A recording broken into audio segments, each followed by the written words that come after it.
Bonjour, bon début de l'année à tous ceux qui nous suivent sur Congo Marche Télévision. Nous sommes des guerres ensemble avec vous. Pour Misakaza Menenge, tout Koutani Bisusu na Moulo Yasika au Banda 2022 et sur le premier numéro de l'an 2022 sur Congo Marche Télévision. Émission Nabino décryptage de l'actualité politique. Vous allez couper Sabino Moulo de Bissikatou ou vous allez pour la nation en ce moment-ci. Ils sont en direct, ils sont en différé, vous allez décrire ensemble avec vous, tout na Mikolo la festivité et aujourd'hui nous sommes de retour pour un grand travail, un travail de qualité, toujours avec le même plaisir. Alors, Yambo, vous allez qu'au Sénat, na babone na bisonion sur bisotou, na bazio ba oyo bazali na kati ya mboka na biso na ba bazali na mboka na biso to simbana et le monde a beaucoup pour la République démocratique du Congo par des critiques objectives, ma contribution à Bisso, Oyo et pour ça, là, été Moka Nabiso et Poka au Kende Liboso. Alors aujourd'hui, je suis ravi de la émission Nabiso parce que les émission à Liboso. Il y a décryptage de l'actualité politique sur Congo en marche télévision. Alors, tous allez pour Senga, nous allons continuer à s'abonner massivement sur Congo marche télévision. Et pour liker par l'émission Nabiso, pour continuer pour commenter et pour faire parvenir Bisso contribution, critique Nabino. Au plus de 143 81 717 11 97, plus de 143 81 717 11 97. L'actualité reste dominée na Oyo Mokozambo Kazali Kosa espace Grand Kassai, chef de l'État Azali Kotambola, na Grand Kassai pour s'enquérir de la situation.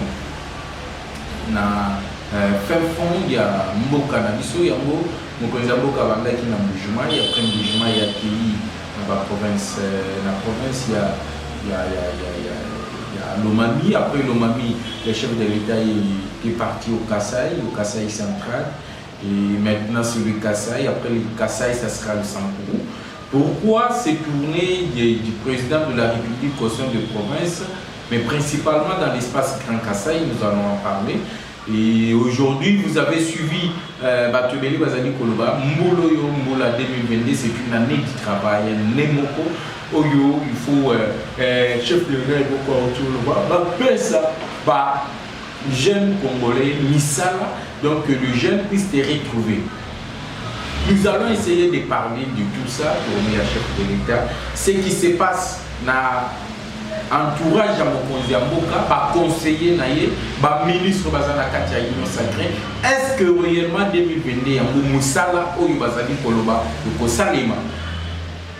Parce que aussi Toyoka qui m'a solo belé chez Betami, Toyoka qui Salomé Banda, l'année 2020 c'est l'année de l'action, discours est belé, mais pour finir Moussala Malonga, tout est là pour est-ce que c'est le temps de continuer avec des discours ou soit c'est le temps de lier les actes à la parole ou soit c'est le temps de servir le peuple congolais? Et si le président Tshisekedi devait servir le peuple congolais, qu'est-ce qu'il faut faire? Nini Esenge ni Mokonziambo Kasala peut-être 2022 est à la différent nous allons essayer pour analyser au travers de votre émission actuelle des cryptages de l'actualité politique. Alors, chers téléspectateurs, chers internautes, chers amoureux de décryptage politique, nous entrons dans les vifs de notre émission, mais avant d'entrer dans les vifs de notre émission, vous allez vous souhaiter bon début de l'année à toute la famille Congo Marche Télévision et toute la famille Mokeba. Nous vous souhaitons bon début de la semaine. Tous ceux qui nous suivent à Béni. Bon début de la semaine et meilleurs vœux au président de la République, les premiers citoyens de la République démocratique du Congo et à la première dame, Maman Denise Nakero Tshisekedi. Meilleurs vœux également à Alphonse Ngoï Kassanji, Tchobécha, l'homme qu'il faut à la place qu'il faut. Mais mes vœux le meilleur également à Samuel Kondé, même si aujourd'hui Je vais parler du gouvernement Sama Lukonde. Alors, qui entoure principalement le président Tshisekedi? Banani Bazali pour entourer le président Tshisekedi.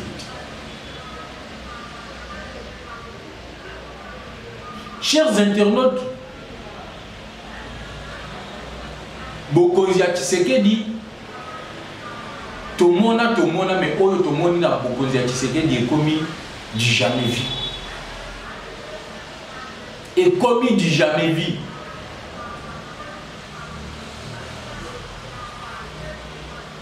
Au lieu de s'attaquer au vrai problème,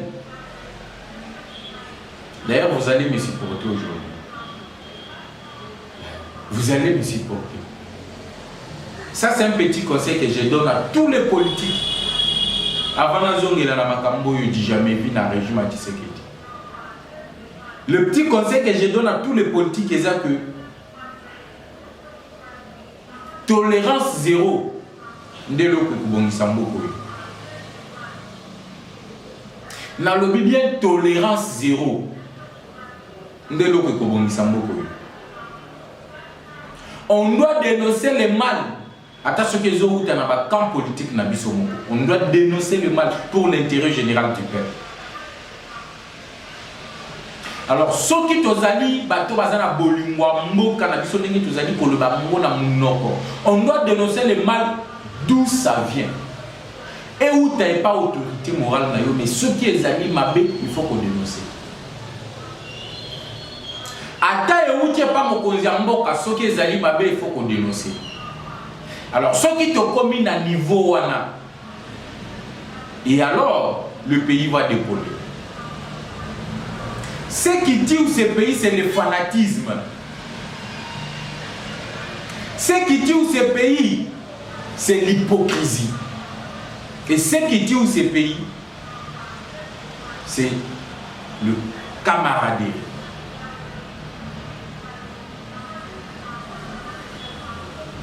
Au lieu ya koyebisa mutu oyo akoki kosala po ete mboka na biso ebunga, nous allons les flatter pour trouver notre propre intérêt. Nous allons les louer. Nous allons l'acclamer. Nous allons l'applaudir pour gagner le pain quotidien. Et c'est ce qui tue le pays. C'est ce qui a tué ce pays du temps de Mobutu. C'est ce qui a tué ce pays du temps de Laurent Désiré Kabila. C'est ce qui a tué ce pays du temps de Joseph Kabila. Et c'est ce qui tue ce pays du temps, à l'époque actuelle, où il y a régime, il y a Félix Antoine Tshisekedi Tshilombo. Au lieu de dire la vérité en face, Batba avec comme prétexte que nous sommes qui n'ont pas la vérité,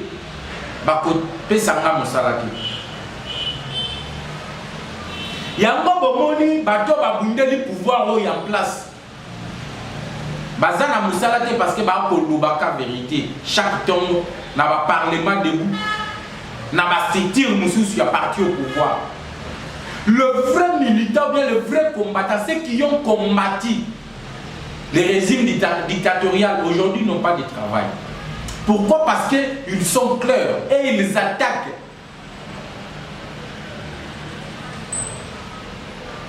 Alors vous verrez le genre. Au lieu de dire les choses pour que le pays puisse avancer, ils viendront vous applaudir, ils viendront vous acclamer. C'est ce qui se passe aujourd'hui dans le cabinet à Mokonzi Mboka. Mais nous faisons des critiques objectives. Quelle image donnez-vous du président Tshisekedi? Vous, les conseillers. Quelle image donnez-vous du président Tshisekedi? Vous, les cadres du parti présidentiel. Quelle image donnez-vous à Tshisekedi? Quelle impression donnez-vous à la population? Na régime Oyo Tshisekedi azali ko gérer Mboka Lelo. Et moi, je me pose la question. Ce qui est un Tshisekedi y a Zonga Kanambo, même pour 5 minutes, il allait recadrer beaucoup de choses.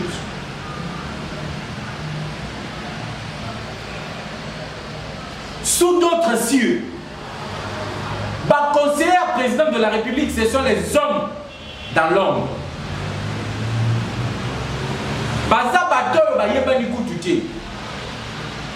Aujourd'hui, nous avons le premier pays dans le monde, la grande puissance, les États-Unis d'Amérique.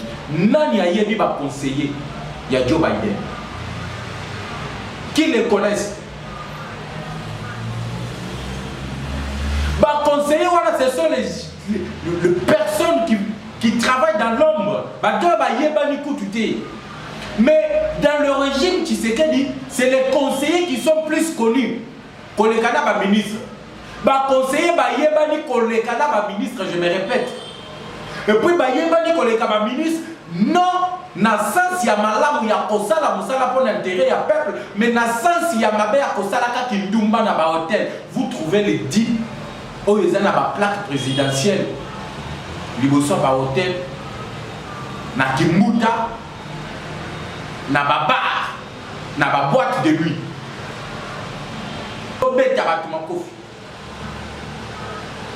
Les anti-voileurs qu'on a combattu à l'UDPS, tout le monde dit que Bato va entourer mon Koziambo Kabaza Bango Moko anti-voileur Rwanda. Alors moi je dois fermer ma bouche ou soit je dois dénoncer les mêmes anti-voileurs comme je l'ai fait quand nous étions à l'opposition vis-à-vis de Joseph Kabila, vis-à-vis de Laurent Désiré Kabila, vis-à-vis de Mobutu. L'UDPS a prêché la démocratie. Même si nous dois télémélio na maloba. Si tu dois le battre, balai na maloba na yo, tu dois les convaincre, le battre sur le plan argument. Et ce que vous allez discuter dans mon comité na niveau ya ko gifler en public. Parce que tu es le conseiller du président de la République. Et moi j'ai dit, ce qui a été appliqué sur Ferdinand Kambere, que ça soit appliqué sur Vité Tima. Aujourd'hui, Ferdinand Kambere croupit en prison. Malgré le retrait, il y a plainte, c'est pas Moutou à Funda qui est. Mais les lois sont en prison. Mais ce que Didier a fait, c'est une infraction. Cause de plaisir volontaire. Il doit être poursuivi. Mais où est le procureur général près de la Cour de cassation? La vidéo circule. Là, il ne faut pas chercher l'infraction parce que l'infraction est déjà commise. L'infraction est déjà consommée par Vité Tumano. Et après, il vient s'excuser. Vous vous excusez pourquoi? Parce que l'infraction est déjà commise. Vous avez consommé l'infraction. La faute est déjà consommée. Et ce qui reste, il faut une pédagogie. La leçon qu'on doit donner, l'état de droit, le cause de blessure volontaire, c'est une infraction. Et lorsque quelqu'un se donne à cette infraction, il doit être arrêté. Et depuis que tu es conseiller en matière stratégique, quelle stratégie as-tu donné au président de la République? Quelle stratégie? Quelle stratégie? Au Salaba descente belé na Zandu du populisme. Pour la connaître Bissabato Zandu que non, on va construire le marché Zandu. Toyo Kanaboy Naboyti Lelo. Solution ni nomemeli ba mama obate kakakuna. Maintenant aujourd'hui, et comme il bagarre, yo bando gifler bateau. Parce que tu es conseiller du président de la République. Et par là que l'image vous allez couper c'est un régime à Tshisekedi. Pour que non, à l'époque de Tshisekedi, il s'est conseillé qui maltraité la population congolaise. Voilà l'image que vous prêchez, vous. C'est qui entoure Tshisekedi. Mais Dieu merci, parce que selon les câbles, la présidence, on m'a dit que dès son retour à Kinshasa, tous ses conseillers seront bannis.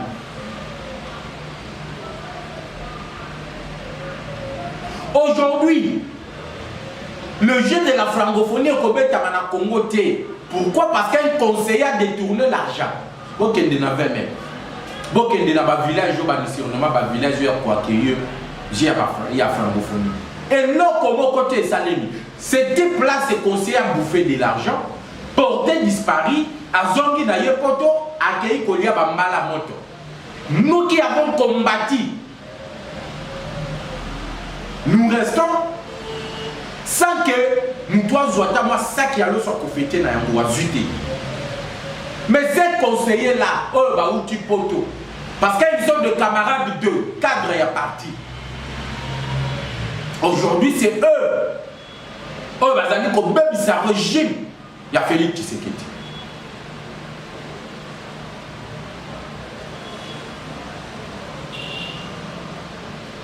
On a critiqué Kabila. Naba acteur ba Ramazani Shadari Basala, naba acteur ba Obelina Basala. On a critiqué Joseph Kabila. Naba bilo comme ce même lui-même Kabila n'était pas informé lorsque bilo Kwani va naître au Salé. Mais aujourd'hui, au lieu que nous prêchions par l'exemple, c'est nos conseillers qui se livrent maintenant dans l'antivaleur.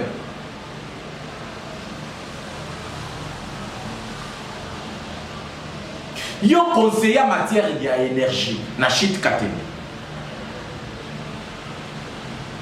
Tu menaces le citoyen congolais parce qu'ils nous réclament leurs droits.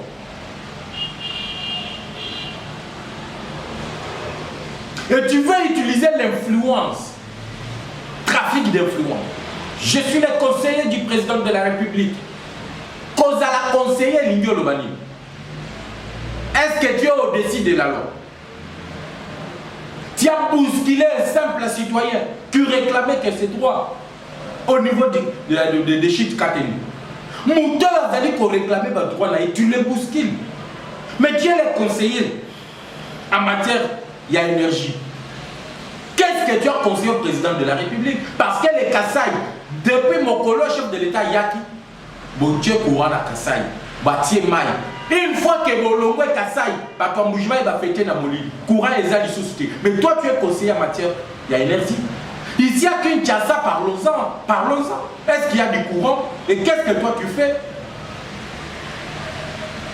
pour aller se vanter dans Kassai que tu es conseiller du président en matière d'énergie? Et chose grave, il y a la police. Il y a aussi les Moura qui sont là.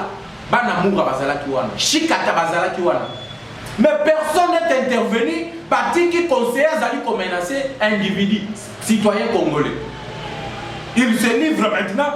Bilana Bango va conseiller Wana Tijeu. Les gens vont se livrer si on a attaqué les citoyens. Ils sont frustrés. Leur place n'est pas la présidence de la République, je me répète. Ce qui Tshisekedi a ligne à réussir, pour nous trop de promesses dans les pays. 2020, c'est l'année de l'action. 2020, c'est Sili et le comment côté. Quelle action avez-vous fait en 2020? Pour vous, les conseillers du président de la République. Action ni Bossani en 2020. Qui s'allume Banda. Moussala ni Bandaki. Aujourd'hui, vous venez avec 2022, c'est l'année de quoi? Il y a opé sa jeunesse Moussala. Sur quoi? Sur le développement des 145 territoires nationaux. Vous vous moquez de qui? Vous êtes ivre aujourd'hui du pouvoir. Bolango Miliki, il y a pouvoir. Mais les gens qui ont combattu pour ce pouvoir continuent à souffrir. Bota la vendredi na samedi, na limité ndenge batu ba betani ma kofi, likolo a deux copo adosso, parti au pouvoir. Ceux qui communiquent du jour au jour, du jour au lendemain, du lundi au samedi, bazo bima chaque tongo, chaque poko, bakende ko vulgariser la vision du chef de l'État. Oh yobino bozo lukabo ternir wana. Ces gens-là se battent pour la décope à l'os. Mais vous, vous marchez dans ma mythe ou cachère climatisé, vous vous prostituez comme vous voulez, avec l'argent public.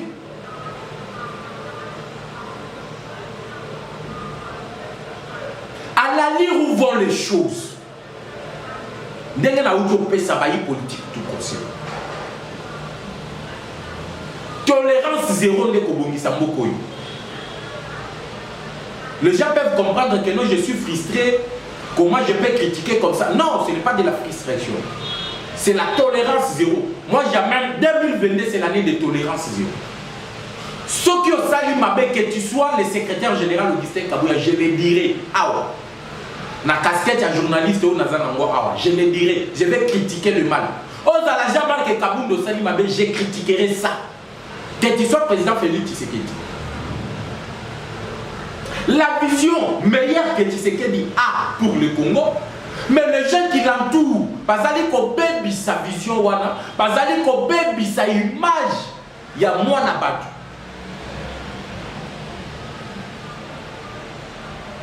Et lorsque nous allons parler, il y a le trafic d'influence pour enlever.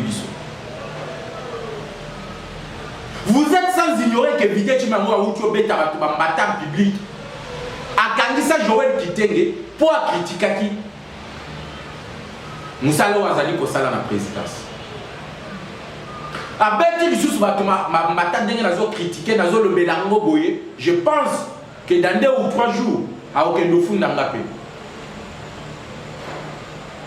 Mais nga naza combattant il dépêche na banga ka prison te to banga ka pe mutu te.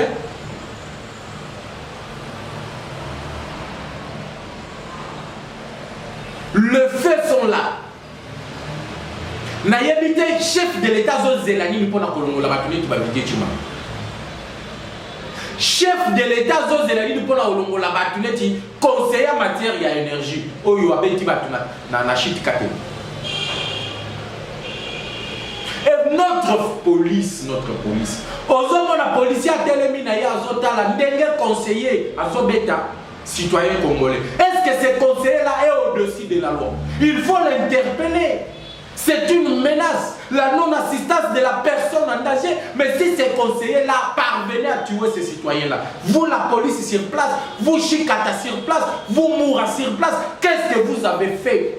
Les conseillers-là méritaient d'être arrêtés, interpellés sur place dans l'action Oyoyi à Salaki. Même Vidé à sa place devrait être au parquet. Tant que il fallait qu'elle soit dans parquet. Devant le procureur, pour se justifier, na Oyo à Salaki comme acte. C'est ça l'état de droit que nous avons recherché à l'UDPS.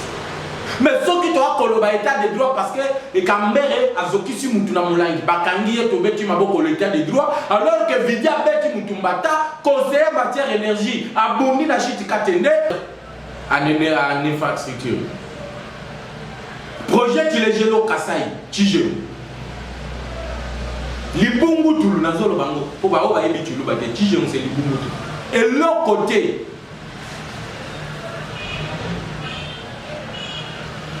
mais ce sont ces gens-là qui sont des stars aujourd'hui. Au lieu de causer les hommes, ils vont travailler na Boutou. Ils vont Kanaté. Mais basali ko pesa mokonzi mboka batoli ya malamu po te mboka yebonga bino bozali ba mokomi ba star aujourd'hui ba wera na ba fali baza ba star te ba star alelo ce sont les conseillers du président de la République. Et ces conseillers là ont créé un gouvernement parallèle parce que conseiller zana titre wala ya équivalent à ministre. Mais bon, et moi, je ne peux pas fermer. Je ne peux pas lier ma langue. Tshisekedi ne nous a pas appris ça. On a combattu les antivaleurs pour ici là que la démocratie puisse s'établir. Mouton, tu m'as embêté à Kimbatawa. Il y a connu mon moindre par rapport à Tumanga. Et que Tumanga est supérieur. Or que la loi nous dit que Bissonio Sotoza, le lendemain encore devant la loi. Personne n'est au-dessus de la loi. Nous sommes tous égaux. Alors l'égalité où? L'égalité où?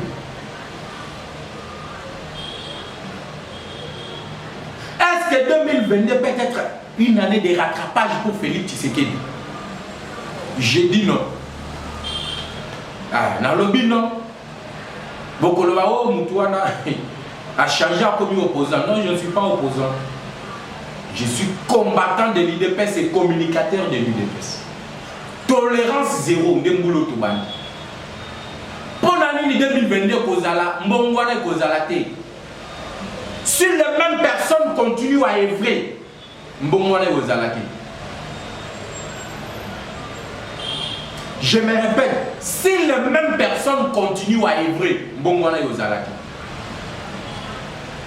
Si Félix Tshisekedi tarde encore à remanier le gouvernement Samalukonde, Nako tu n'as pas pour remanier le gouvernement Samalukonde. Sama lui-même doit partir.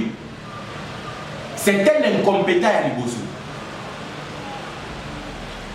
Nazonga mamuke na cabinet Mokonzambo. Ce qui Mokonzambo a changé va conseiller Wanate. Le changement c'est de l'illusion. Je répète, ceux qui va vider Tima, David Moukeba, conseiller à Oucho Bundanachit Kateni, Marcelin Bilomba, ceux qui va continuer Wana, Mbongwane Gozalate, en commençant par le cabinet du chef de l'État. Les belés à conseil, il faut pas des incompétents. Ils se sont livrés, il n'y a aucune confluence justice. Moyennant quelque chose, trafic d'influence et les Kébélés n'a pas conseillé à mon conseil Mboka. Bangonde Bazali Koboma Mbokoyo. Basali Bako va s'ériger comme un gouvernement parallèle.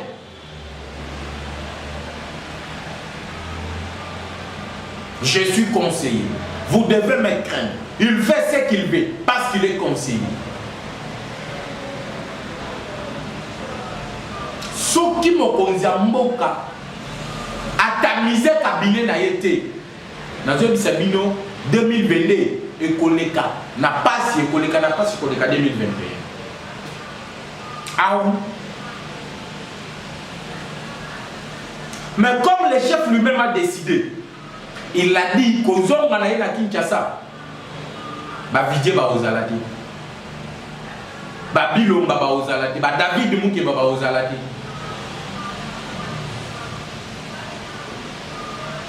Ces gens-là, même si on doit prêcher le changement de la mentalité, ils ne changeront jamais leur mentalité. Parce que ce sont des jouisseurs. J'ai dit, ce sont les jouisseurs. Baye ko se jouir na biloko yo bango ba bundela te. Est-ce que bango ba yebina no solo gaz? Bango ba yebina no ko zwa libanga ko bambango. L'affrontement à la police na UDPS.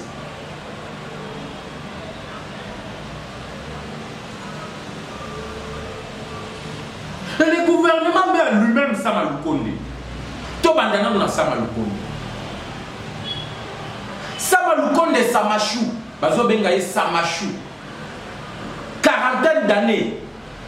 Et celui qui réalise la vision, c'est Samalukonde. Celui qui conduit la politique du gouvernement, c'est le Premier ministre. Et voilà pourquoi il est le porteur de la vision du chef de l'État devant les deux chambres, devant le Parlement, c'est lui qui répond. Mais regardez, Samalukonde, d'où viens-tu? Est-ce que vous voyez bien le Bissika Samalukonde outi? Il a été proposé par Dani Banza. Dani Banza est ambassadeur itinérant, il y a Mokonzi Mboka. Mais regardez, tous les gens que Dani Banza a appelé ça dans Mokonzi Mboka, ce sont des moribonds. Ce sont des maillons faibles. En commençant par Samalukonde lui-même. Et le PCA de la GKMIL aujourd'hui, Azam Moutoyo Outi, Moutoyo, Dani Banza proposa, la partie politique n'a pas. Mais regardez ces gens-là, ne facilite pas le chef de l'État à ce qui concerne le travail sur le terrain. Jacques Diaboula vient d'où? Du côté de Dani Banza. Mais bon, Jacques Diaboula, Moussala Zali Kosala. Moussala Malonga Kosala Ezalité. Mais au Katanga aujourd'hui, il n'y a pas d'impact visible. Vous prenez aujourd'hui Samalukonde, Premier ministre. Un Premier ministre de bureau, un Premier ministre qui ne parle pas, un Premier ministre qui ne voyage pas. Quelle différence y a-t-il entre Samalukonde et Sylvestre Ilunga Ilunga. On a critiqué Ilunkamba et aujourd'hui moi je préfère Ilunkamba que Sama Lukonde. On doit se dire les vérités. Regardez, chaque vendredi, nous avons un conseil des ministres. Chaque vendredi, je me répète, conseil des ministres Zali Kokota. Les décisions sont prises dans le conseil des ministres. Nous avons donné 2 ou 3 exemples. Pour moi, le premier ministre, c'est moribond. C'est un incompétent. 2022, il faut l'ombre. Ce qui est ça, Maloukonde, Tikaniwana, c'est qu'il y a au salarié. Au sein de développement à la base de 145 territoires. Tijou, Libumutu. 0. Il a été décidé au niveau du conseil des ministres qu'on doit fermer tous les ports illégaux. Bah, port que les amis fonctionnent d'une manière illégale, il fallait qu'il va bloquer. Mais regardez le suivi de cette décision. Est-ce que ça va nous connaître? Azali Kosa l'a suivi. Il y a une décision on a besoin qu'il a conseil des ministres. Rien du tout. Et là, comme côté. Bon, que la Congo centrale, vous allez voir que tous les ports illégaux continuent à fonctionner. Tous ces ports illégaux plutôt, continuent à fonctionner. Ça, c'est le premier exemple. La coordination et le suivi des décisions prises dans le conseil des ministres. Oh, Ezali, réservé le premier ministre, Ezali Kosa les mains. Deuxième exemple. Makamba Basirgelé, oui.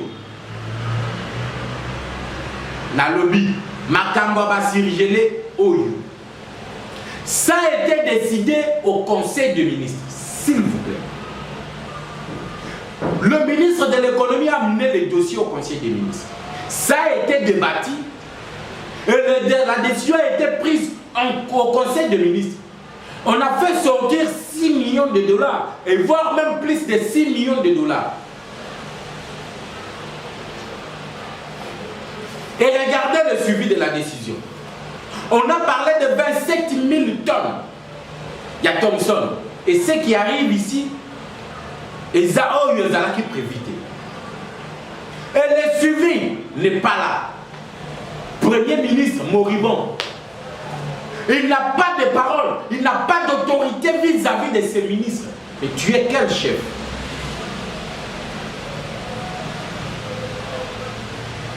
De décision, oh, ils ont mis le conseil des ministres, oh, ils sont incapables de suivre. Il y a que ça la suivi. Il y a ma décision. Regardez, il a lancé ici Kinshasa 0 tour. Regardez le suivi. Il y a Kinshasa 0 tour. Vous allez voir ici, Nakasaboubou, Wakading, Tio comme un commerce, impraticable. Parce que les mamans dans zélo, ils avaient comme citoyens congolais, au Bazali, au fond de l'Issikatouba Kotazam.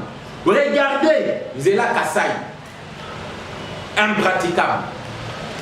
Les embouteillages au Kowaki Kiasa, Likamba, Banzela aux amis malamouté. Mais Premier ministre moribond, le suivi de ces actions-là, il y a une réalisation de qu'on a exalté.